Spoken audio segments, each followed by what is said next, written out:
मुर्शिद की जूतियाँ।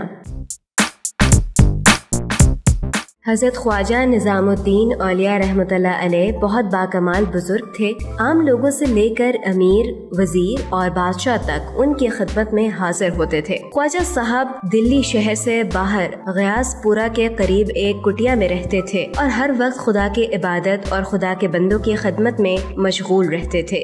आपने मोहताजों के लिए लंगर जारी कर रखा था, जिस पर रोजाना 2000 अशरफियाँ खर्च होती थीं। एक दफा एक दरवेश ने ख्वाजा साहब की खिदमत में हाजिर होकर सवाल किया। इत्तफाक से इस वक्त लंगर खाने में कोई ऐसी चीज न थी जो उसे दे दी जाती। ख्वाजा साहब रहमतुल्लाह अलैह ने इससे कहा, आज मेरे पास तुम्हें देने को कोई चीज नहीं, कल आना। खुदा की कुदरत देखिए कि दूसरे दिन भी कोई चीज न आई। ख्वाजा साहब ने सोचा कि दरवेश को ज्यादा इंतजार में रखना ठीक नहीं। उन्होंने अपनी जूतियाँ उतार कर उसको दे दी। फारसी जबान के मशहूर शायर अमीर खुसरो हज़रत ख्वाजा निज़ामुद्दीन औलिया रहमतुल्लाह अलैह के बड़े चहेते मुरीद थे। ख्वाजा साहब को उनसे बड़ा प्यार था और अमीर खुसरो भी अपने मुर्शिद पर जान छिड़कते थे। अमीर खुसरो बादशाह के साथ कहीं जा रहे थे कि रास्ते में वही दरवेश मिल गया। अमीर खुसरो ने दरवेश से अपने मुर्शिद का हाल पूछा। जब दरवेश बात करने लगा तो अमीर खुसरो बोल उठे, मुझे अपने पीरो मुर्शिद की खुशबू आ रही है, ऐसे मालूम होता है कि उनकी कोई चीज तुम्हारे पास है। ये सुनकर दरवेश ने ख्वाजा साहब की जूतियाँ अमीर खुसरो के सामने पेश करी और कहा,